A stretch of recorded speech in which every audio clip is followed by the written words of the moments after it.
kingdom, we have no fear. Shalom, and Most High in Christ bless you all. I'm Chef Shauna, and I'd like you to join me in my kitchen as I make a celebration cake for my daughter. She's graduating from high school this year, and I'm so proud. I thought I would share a few tips to help you bake your very special cake as well. My baby asked for a red velvet cake. Here you can see all of my ingredients, and you can take a glance in my cooking notebook. Well, actually, it's my Lord's cookbook. I'll take a snapshot so that you can get a closer look. Also, I love using the creaming method when making my cakes. So in this case, we don't have any butter, so I have creamed the sugar, the oil, and the eggs together. Then I created a dry mix that included my cocoa powder and flour, and I believe the salt. Then I have my liquid mix, which is the vinegar and the buttermilk. And I am just alternating, adding the dry and the liquid mix into my mixture. As usual, make sure to scrape down the sides so that everything can incorporate well. Doing something like this is definitely a budget saver. Guys, you don't have to be a professional to make a delicious moist cake. After all, making it homemade will ensure that you know exactly what's going inside. It will be without preservatives, and I'm sure it would have better quality ingredients than a cake you could buy at the store. So, this is another way you can be obedient to your Lord to keep that budget down. We'll begin by preparing our cake pans. I happen to have a ton of springform pans, so I'll be using those, but any cake pan in the size that you would like will do. I am using parchment paper, not to be mistaken with wax paper. Wax paper should not be used for heat or for cooking purposes. So you take your parchment paper and fold it into a rectangle and fold that down into a square. Then make a little cone shape, creating a point in the center, and hold that point to the middle of the pan.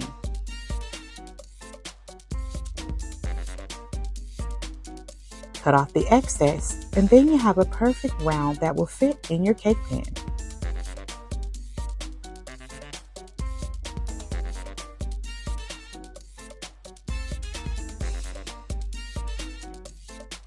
You can also take the step to butter and dust your pans very lightly with flour, but I don't like how it sometimes leaves that white crusty coating.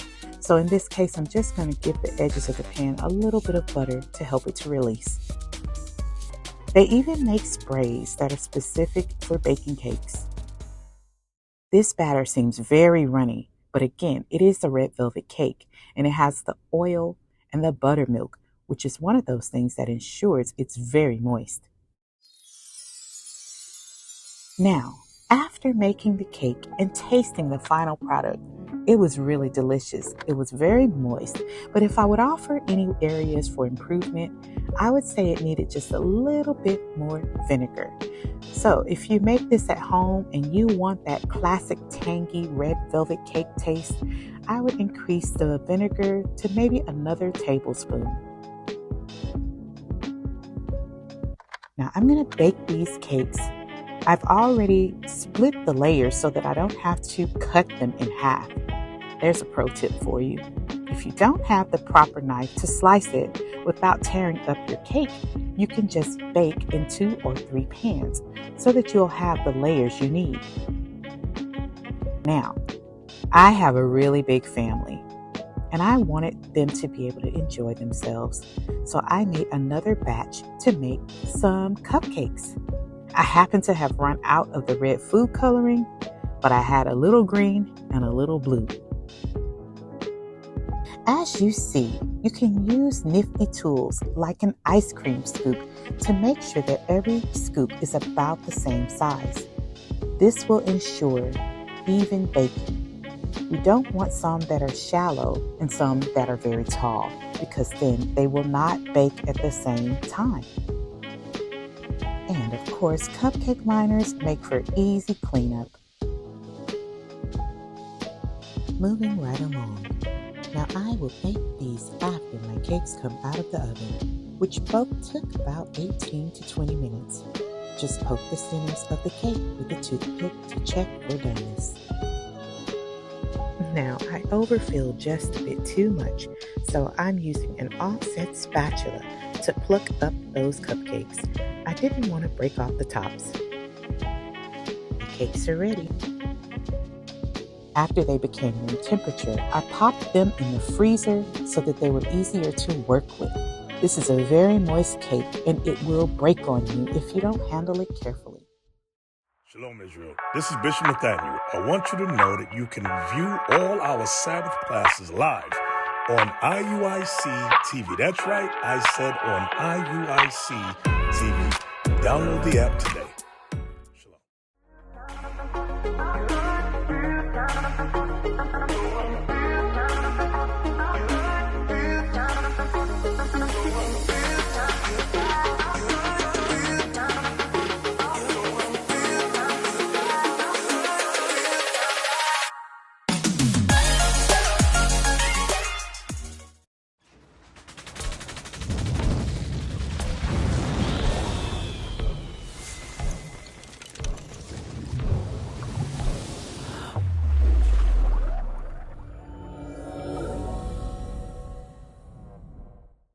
I also have a cake turntable, and I believe I got it from either Michael's or Walmart.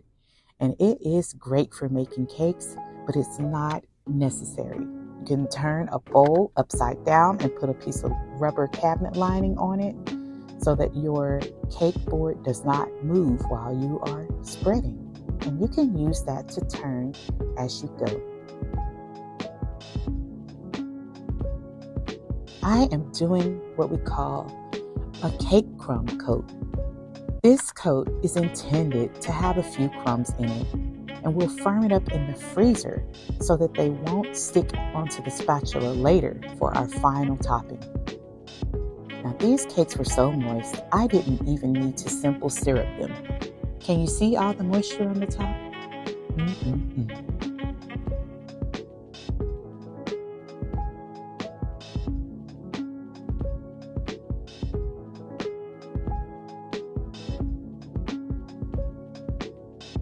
And I can see that it's a little uneven on one side, so I'll just press to shift the frosting to where I need it to go. You can gently press and turn and press and turn to allow that frosting to kind of squish to the areas that it needs to go. Just press and turn, very gently press and turn. So I'm continuing on with my crumb cake. Actually, it's called dummy frosting. A crumb cake, I don't remember. But either way, I put a big mound in the center and I am going to spread that out. Now, initially, it's going to look like I have far too much frosting. But don't worry, we will scrape the excess off. The frosting is smooth and will spread. While if you get contact with the cake, especially if it isn't cold, it will pull off of the spatula and begin to break apart. So it's better to use excess frosting during this stage to ensure that you're not tearing up your cake.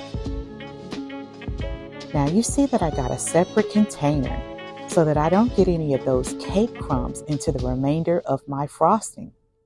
After all, I want my final coating to be beautiful and without cake crumbs.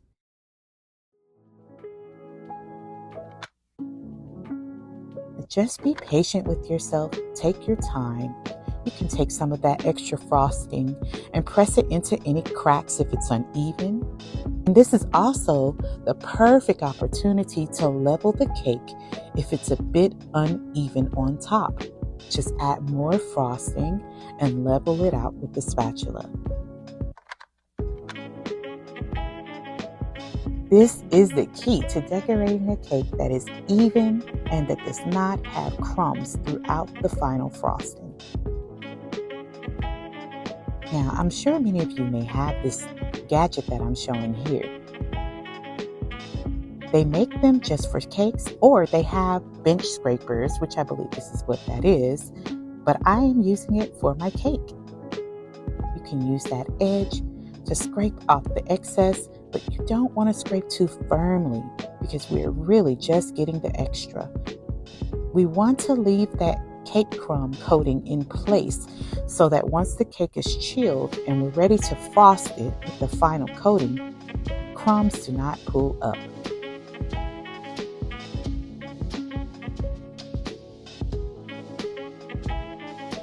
See, there we go. I'll chill this in the freezer for at least 30 minutes. Now, while we're waiting, let's get all of our pastry bags set up. I think I want to do some pretty flowers. I also want to be able to write my daughter's name on the cake. These little gadgets that I'm using are called couplers, and they are awesome.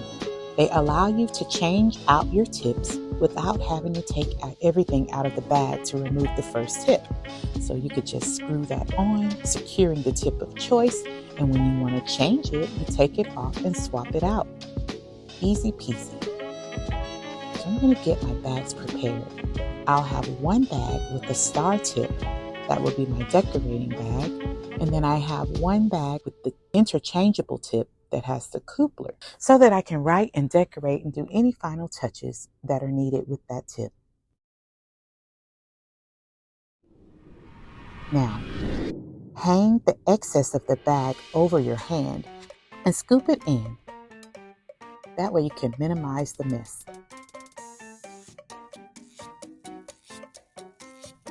Now I'm just mixing my colors and getting everything ready to go. I will also tidy up my station before beginning once more. Okay, all my frosting and bags are prepped and ready. Now I have some hot water. This is a great tip in helping to ensure smooth edges while scraping. I have a handy cake decorating tool. It has all types of shapes for the sides. The one I choose, I will dip in the hot water. Now, my cake spatula is cleaned and dried and ready to go. And we will begin by mounding a nice bit of frosting on top. Don't be alarmed, the excess will be scraped off and we'll use the remainder of the frosting for our cupcakes. So starting at the center and turn. I'm kind of doing a press and turn motion here so that I can also level out the frosting as I am spreading. Don't worry about the overhang. All of that will be removed later. I am just cleaning the excess off my board so that it will be nice and clean. So that's another good tip, that as you go, you just clean your board up a bit. So just like before, a nice scoop, a little squiggle, and continue. Scoop, swish and spread. Scoop, switch, and spread. You want a nice layer so that when I use my special cake tool, it will scrape in a design without removing so much frosting that we go down to the cake.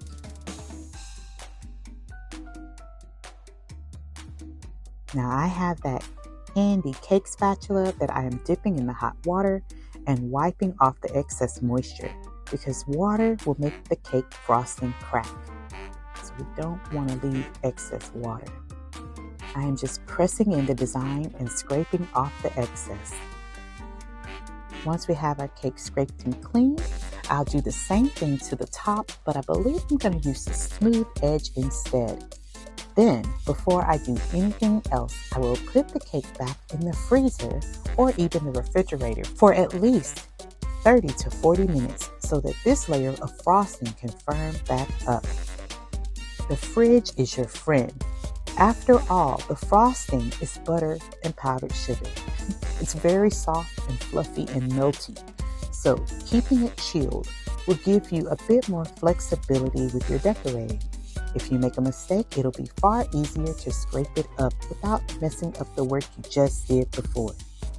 So I love to do the step of using the refrigerator to firm up that coating. After all, that will give you just enough time to tidy up and get prepped for the next phase of decorating. Now, I had to test out the cupcake to see if they were good. Pretty moist. So we'll move along with prepping our bags. My daughter's school colors are orange and blue, so I'm kind of lingering in theme. Now, I'm going to test out my handwriting. After all, it's been a while since I wrote on a cake. So here's my tip for you.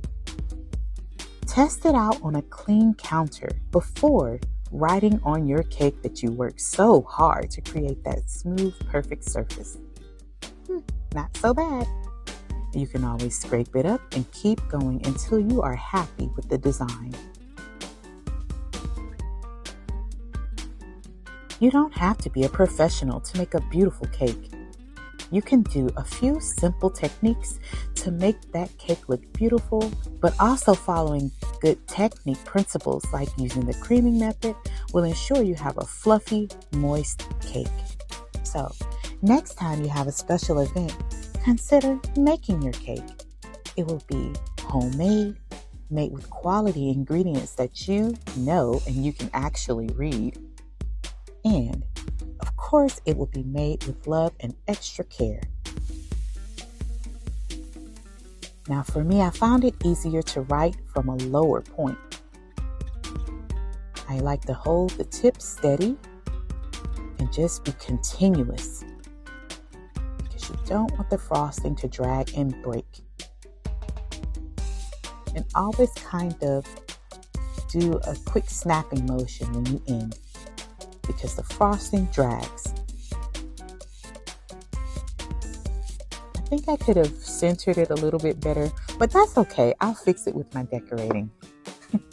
Writing on cakes, after all, is not my strongest suit, but I did it. Now you can decorate your cake however you choose. A simple star only requires for you to press down and lift up, but I'm going to do some rosettes. It's just a gentle swirl, and as you feel the pressure of the frosting coming out of the bag, you're to lift and twirl at the same time. Now I just put a little spacing between it. Now if you were doing a cookies and cream cake, you could add some chocolate drizzle dripping down the edges. You could stick an Oreo cookie into each dollop and add sprinkles. I chose to use edible flowers that came from my garden, and yes, they have been thoroughly cleaned and dried. I have violas, nasturtiums, and bachelor's button flowers. All done. Now on to the cupcakes. I'm gonna need you to coach me in this mug, all right? Yeah, man.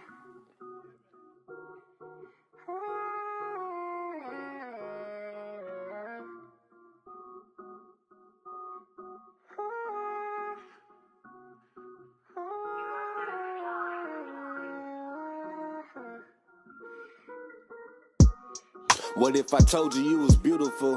From the curls in your head, the thickness of your nose. What if I told you was beautiful? And every time you get in modest like a fashion show. What if I told you was beautiful?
Need to make multiple budget-conscious meals at once? Let me show you how. It's really not too tough. Today I'm working with what's in my pantry, and I happen to have quinoa and black-eyed peas. So I've started those, and I'm seasoning them neutrally so I can manipulate them how I see fit. I happen to have a pack of chicken tenders, so I'm going to brown those up. I'm going to make a little pan gravy so that they can stay moist during reheat. And remember to cool your food before storing it. So now, here's my plan. A couple of plates are going to have the quinoa and beans as is with a little sauteed zucchini and the chicken diced with the gravy. And then a couple of plates are going to have some stuffed peppers and zucchini. Dice some peppers, onion, added cheese. I used a little bit of my quinoa, a different type of bean, and seasoned up the filling quite nicely. Oh, I put chicken in there too. I used that same filling to stuff the hollowed zucchini and peppers. Flash baked it for about 10 minutes, and boom, I have multiple meals ready to chill and refrigerate for a crazy day. Search your pantry and see what ingredients you can cross-utilize and transform. Doing a large rosette here, you just want to use a large cake tip and lift as you push. Now once again, when I finish with the cakes, I will let the frosting set up as I'm tidying and cleaning between tasks. That way, if I make an error with my next set of decorations, I can easily remove it. I'm going to box it because I do not have a cake dish that's tall enough to handle my candles. I was pressed for time, so I decided to go ahead and put them in. Now, this is just a standard cake box that I got from Walmart, and you want to always give yourself some overage. So I got this is a 10-inch box, and it might be about 5 inches tall. I have learned from experience in the past to secure the cake. So that's why I'm taping the edges so that it doesn't move and transport. After all, I have my little helpers helping me out, and I didn't want one of the kiddos to drop the cake. So moving on to my cupcakes. Again, I have that great coupler, so I can change my tip to the rose tip, and I'm going to make a tulip. They don't quite look like tulips from the front, but when you see the back side of them with the leaf, you can see that it's a tulip. They're very easy to make. I'm just starting at the center and going right, left, and I'm ending in the middle again. Remember, you can always practice on your counter.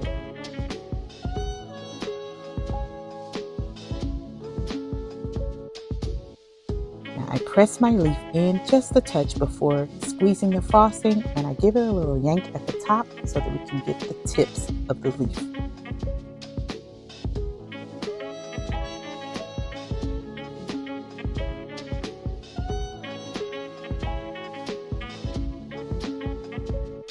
Added some pizzazz with some fun sprinkles, and we're about done. Cupcakes will be ready, and I can pack everything away so after the graduation, we can come back and celebrate. And if you plan to transport them, I recommend you get a rectangular cake box, like a sheet cake box that has some height so that you don't smash your beautiful cupcakes. But look at that. Simple and all done.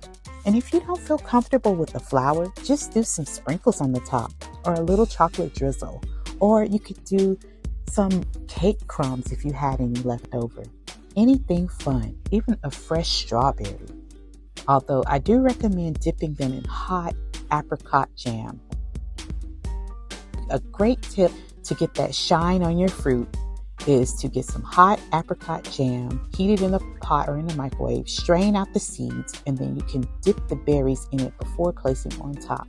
But you have to move fast because you don't want it to be gooey and thick. You just want it to give it a nice thin sheen. and that will help to keep the fruit in place.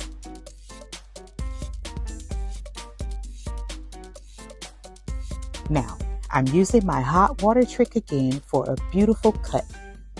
Hot water and a sharp blade will give you a nice cut that doesn't smash all the hard work you just did. So that's what you see me doing here. Don't be afraid of that chef's knife. Just take your time and watch your fingers. And remember, keep the little ones safe. Do not leave the knife unattended. Put it away immediately after cutting. Look at that, we did it! A beautiful slice of homemade red velvet cake. Give it a go and test out your cake decorating skills. You may surprise yourself and find that you can save your Lord just a bit more money by making it homemade.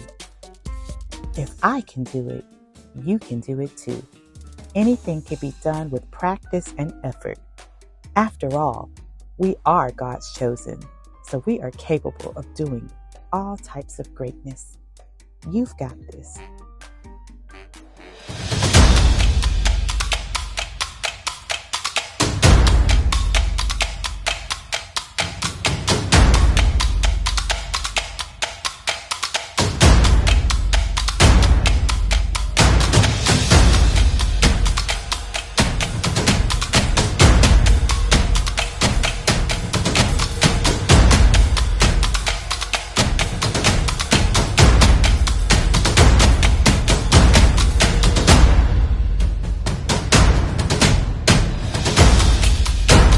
Shalom Israel. This is Bishop Nathaniel. I want you to know that you can view all our Sabbath classes live on IUIC TV. That's right, I said on IUIC TV.